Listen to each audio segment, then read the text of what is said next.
नमस्कार. मॅक्स महाराष्ट्रमध्ये आपलं सहर्ष स्वागत. मी डॉक्टर दीपक पवार. मी मुंबई विद्यापीठामध्ये राज्यशास्त्राचा प्राध्यापक आहे आणि मराठी अभ्यास केंद्र या मराठी भाषा, समाज आणि संस्कृतीसाठी काम करणाऱ्या एका चळवळीचा गेली 20 वर्ष कार्यकर्ता आहे. आज एका विशेष निमित्तानं मी आपल्याला आवाहन करण्यासाठी आलो आहे आणि ते निमित्त आहे येत्या 19 तारखेचं म्हणजे 19 मार्च गुरुवार पाडव्याचा दिवस आहे. त्या दिवशी आम्ही मराठी नववर्ष स्वागत यात्रा काढतो आहोत. आता आम्ही म्हणजे कोण? तर खरं तर आम्ही म्हणजे फक्त मराठीसाठी काम करणारे कार्यकर्ते नाही, तर आम्ही म्हणजे प्रत्येक मराठी माणूस मुंबई शहरातला, मुंबई उपनगरातला आणि मुंबईच्या परिसरातल्या सगळ्या जिल्ह्यांमधला, कारण महाराष्ट्राच्या इतर भागांमधनं या एका कार्यक्रमासाठी, या यात्रेसाठी मुंबईमध्ये येणं अनेक मराठी माणसांना परवडेलच असं नाही. तुम्ही असं म्हणाल, विशेषतः जेनझी जी मुलं आहेत ती असं म्हणतील की आता सगळीकडे शोभायात्रा निघतात, तर अशा शोभायात्रा निघत असताना शिवाजी पार्कच्या संयुक्त महाराष्ट्र दालनापासून ते परळच्या कामगार मैदानापर्यंत एखादी मराठी नववर्ष स्वागत यात्रा काढणं हे चिल आहे काय? हे लोकांना आवडणार आहे का? हे लोकांना पसंत पडणार आहे का? याचं उत्तर आम्हाला आत्ताच्या क्षणाला सापडत नाही आणि ते उत्तर तुमच्या सगळ्यांच्या मदतीने शोधण्यासाठी, ते उत्तर मिळवण्यासाठी म्हणून ही सगळी यात्रा आहे. प्रश्न असा आहे की आपण सगळे मराठी माणसं म्हणून या महाराष्ट्रामध्ये गेली 65 वर्ष हे राज्य स्थापन झाल्यापासून अनेक लोक राहतात. कुणी 10 वर्षाचा आहे, कुणी 25 वर्षाचा आहे, कुणी 50 वर्षाचा आहे. आपण सगळे लोक महाराष्ट्रामध्ये मराठी माणूस म्हणून आपली ओळख प्रस्थापित करतो, तसं राहतो. पण आज तुम्ही फ्लोरा फाउंटनला गेलात, हुतात्मा स्मारकाच्या जवळनं सुद्धा तुम्ही जात असलात तरी जवळपास 80-90% लोकांना हुतात्मा स्मारक ही काय भानगड आहे हे लोकांना माहीत नाही. का माहीत नाही? कारण आपण आपला इतिहास हे राज्य मिळाल्यानंतर आपल्या मुलांना सांगितलं नाही, पाठ्यपुस्तकातनं सांगितलं नाही, इतर व्यवहारामधनं सांगितलं नाही. साधा हुतात्मा स्मारकाच्या जवळ एखादा साऊंड अँड लाईट शो करावा इतकी सद्बुद्धीसुद्धा महाराष्ट्रातल्या विविध राज्यकर्त्यांना सुचली नाही. त्यामुळे तुम्ही फ्लोरा फाउंटनच्या परिसरामध्ये गेलात तर अनेकांना तिथे जवळपास असणारं फॅशन स्ट्रीट माहिती आहे, तिथे जवळपास असणारं गेटवे ऑफ इंडिया माहिती आहे, थोडं चालत गेलात तर नरिमन पॉईंट माहिती आहे, पण लोकांना हुतात्मा स्मारक माहिती नाही. हे सगळं विस्मरणात गेलेलं जग पुन्हा आपल्या आठवणीत यावं आणि महाराष्ट्र, मराठी शाळा, मराठी भाषा, मराठी माणूस आणि मराठी कारण याचा एकत्रित विचार करण्याचा कुठला मुहूर्त चांगला आहे? म्हणजे मुहूर्त या शब्दावर आपण विश्वास ठेवायचाच तर पाडव्यासारखा एक उत्तम दिवस नाही. आणि हा जो पाडव्यासारखा दिवस आहे, हा पाडव्यासारखा दिवस गेल्या काही वर्षामध्ये आपल्याकडच्या हिंदुस्तानचं कथन सांगणाऱ्या मंडळींनी बेमालूमपणे या दिवसाला हिंदू धर्माचा वाढदिवस आहे, हिंदू वर्षाची सुरुवात आहे, अशा पद्धतीनं त्या दिवसाची जाहिरात करायला सुरुवात केली आहे आणि अनेक मराठी लोक त्या जाहिरातीला भुललेत असं आपल्याला दिसतं. म्हणजे काय होतं? लोक नटून थटून बाहेर पडतात, लोक ढोल वाजवतात, लोक फेटे बांधतात, पण लोक एक मूळ गोष्ट विसरतात की हा जो दिवस आहे तो मराठी नववर्षाचा आहे, हिंदू नववर्षाचा नाही. आणि मराठी नववर्षाच्या वेळेला आपण कशाचा विचार केला पाहिजे? तर मराठी नववर्षाच्या वेळेला मराठी भाषा बोलणाऱ्या प्रत्येक जाती धर्मातल्या मराठी माणसाचा आपण विचार केला पाहिजे. म्हणजे इथला मराठी मुसलमान आपला आहे, कारण हमीद दलवाई त्यांचा चेहरा आहे. इथला मराठी बौद्ध आपला आहे, इथला मराठी ख्रिश्चन आपला आहे, इथला मराठी जैन आपला आहे, जो जैन गावातल्या सगळ्या गावगाड्यातल्या व्यवस्थेशी जोडून राहणार आहे. या सगळ्यांना सोबत घेऊन आपण मराठी नववर्षाची स्वागत यात्रा काढतो. आता ही स्वागत यात्रा काढताना काही ड्रेस कोड आहे का? काहीच ड्रेस कोड नाही. सर्वसामान्य माणूस म्हणून आपण आपल्या घरातनं जसे बाहेर पडतो तसं बाहेर पडायचं आहे. आणि तसं जेव्हा बाहेर पडू आपण, तेव्हा दैनंदिन कामाला निघाल्याप्रमाणे, दैनंदिन एका अर्थाने हे शहर फिरायला निघाल्याप्रमाणे, या शहराचा शोध घ्यायला निघाल्याप्रमाणे आपण बाहेर पडायचं आहे. आपण संयुक्त महाराष्ट्राच्या दालनाशी सगळे लोक सकाळी 8 वाजता भेटणार आहोत त्या दिवशी. आणि काय विषय आपल्यासमोर आहेत? तर आपल्यासमोर 3 विषय आहेत. आपल्यासमोर असलेले 3 विषयांपैकी पहिला विषय आहे मराठी शाळा. मराठी शाळा हा सगळ्यांच्याच चिंतेचा वाटणारा, पण प्रत्यक्षात आपला राजकीय वर्ग, आपलं प्रशासन यांच्या कोणाच्याही मनात नसलेला असा विषय आहे.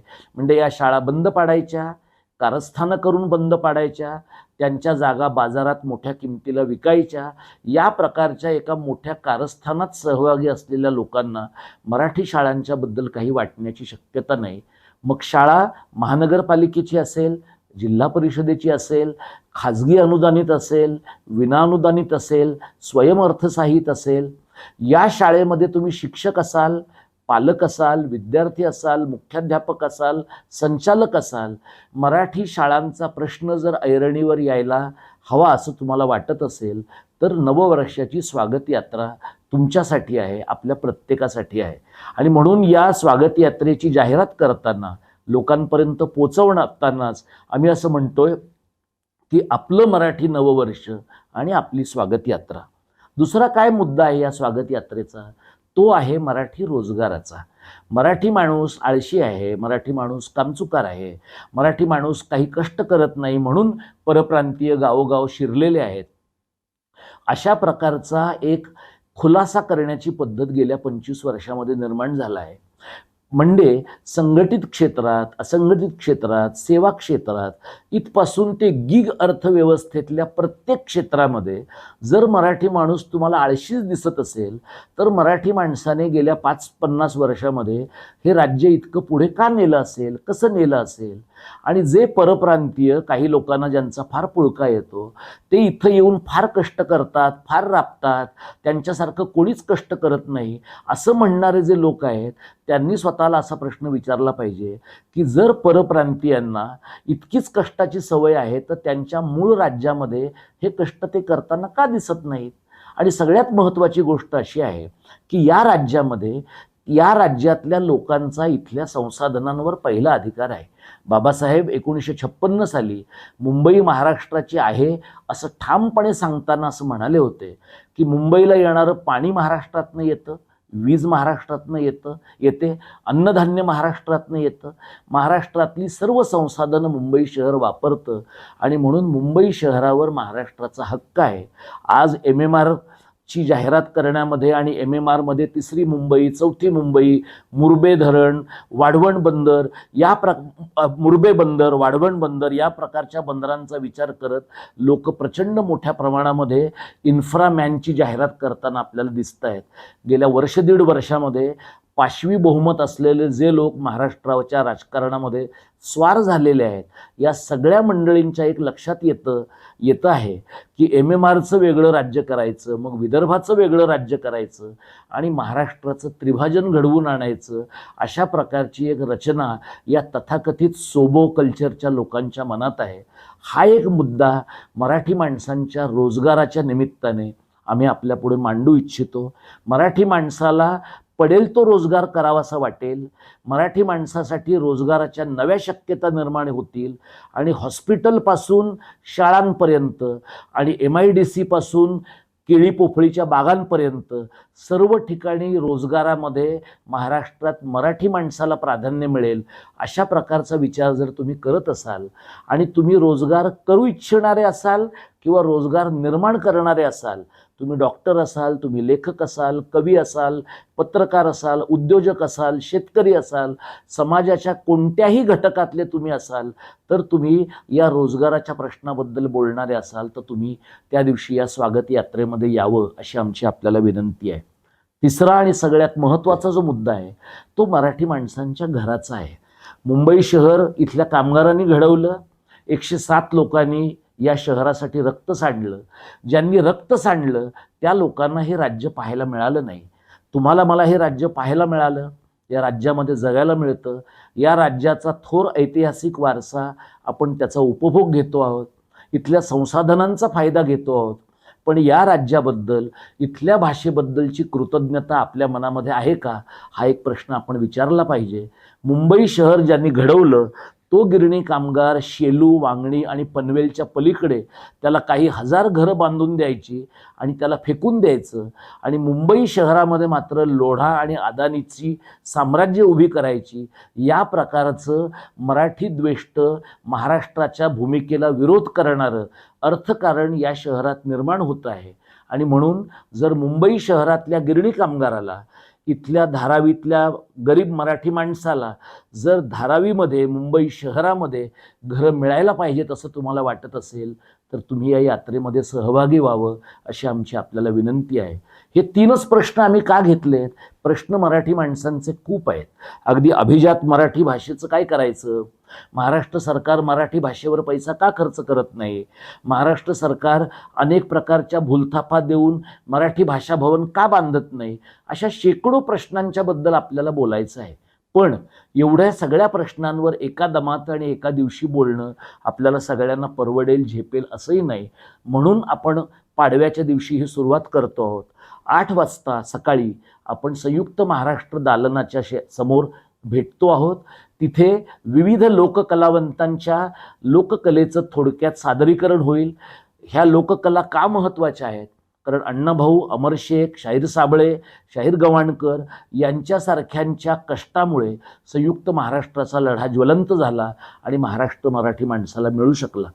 यानंतर ही जी स्वागत यात्रा आहे ती दादरवरनं निघून परळच्या बाबासाहेब आंबेडकर मार्गाने कामगार मैदानात जाईल. तिथे एक छोटेखानी सभा आपण लोकांच्यासाठी घेतो आहोत. गेले वर्षभर 3ऱ्या भाषेच्या सक्तीच्या निमित्तानं जे मराठी भाषा, समाज आणि संस्कृतीच्या संबंधात विचार करणारं, समग्र मराठी माणसाचा विचार करणारं मराठी कारण आणि महाराष्ट्र धर्माचं राजकारण याची जी मांडणी मी आणि माझे सहकारी महाराष्ट्रभर करतो आहोत आणि ज्याला गेल्या काही महिन्यामध्ये अत्यंत चांगला प्रतिसाद मिळतो आहे, ती मराठी कारणाची आणि महाराष्ट्र धर्माची मांडणी करून या स्वागत यात्रेचा समारोप होईल. पण या स्वागत यात्रेचा समारोप म्हणजे नव्या मराठी कारणाची आणि महाराष्ट्र धर्माची संघटन बांधणी करण्याची सुरुवात असणार आहे. म्हणून आपल्याला विनंती आहे, आपण मॅक्स महाराष्ट्रवरचं माझं हे मनोगत ऐकत असाल, कदाचित पूर्ण निवेदन ऐकत असाल, कदाचित एखादी क्लिप ऐकत असाल, कदाचित शॉर्ट किंवा रीलच्या फॉर्मॅटमध्ये तुम्ही हे पाहत असाल, जर एखादा बारीकसा तुकडा तुम्ही पाहिला असेल तर आवर्जून उरलेलं सगळं मनोगत तुम्ही ऐका. आणि आमच्यासारखे नागरी समाजातनं काम करणारे कार्यकर्ते, लोकसहभागातनं लोकवर्गणीवर काम करणारे कार्यकर्ते आणि लोकवर्गणीवर काम करणारं मॅक्स महाराष्ट्रसारखं समांतर माध्यम हे आमच्या दृष्टीने एक समान धर्म माध्यम आहे. आणि म्हणून मॅक्स महाराष्ट्राच्या या व्यासपीठावरनं महाराष्ट्रातल्या 12-14 कोटी जनतेला या नववर्ष स्वागत यात्रेसाठी गुरुवार 19 मार्च 2026 रोजी सकाळी 8 वाजता शिवाजी पार्कजवळच्या संयुक्त महाराष्ट्र दालनाजवळ बोलावताना मला अत्यंत आनंद होतो. आपण मोठ्या संख्येने याल आणि ही स्वागत यात्रा तर यशस्वी करालच आणि या स्वागत यात्रेतून निर्माण होणारा महाराष्ट्र धर्माचा लढाई आपल्या हयातीत यशस्वी होईल असा मला विश्वास वाटतो. धन्यवाद.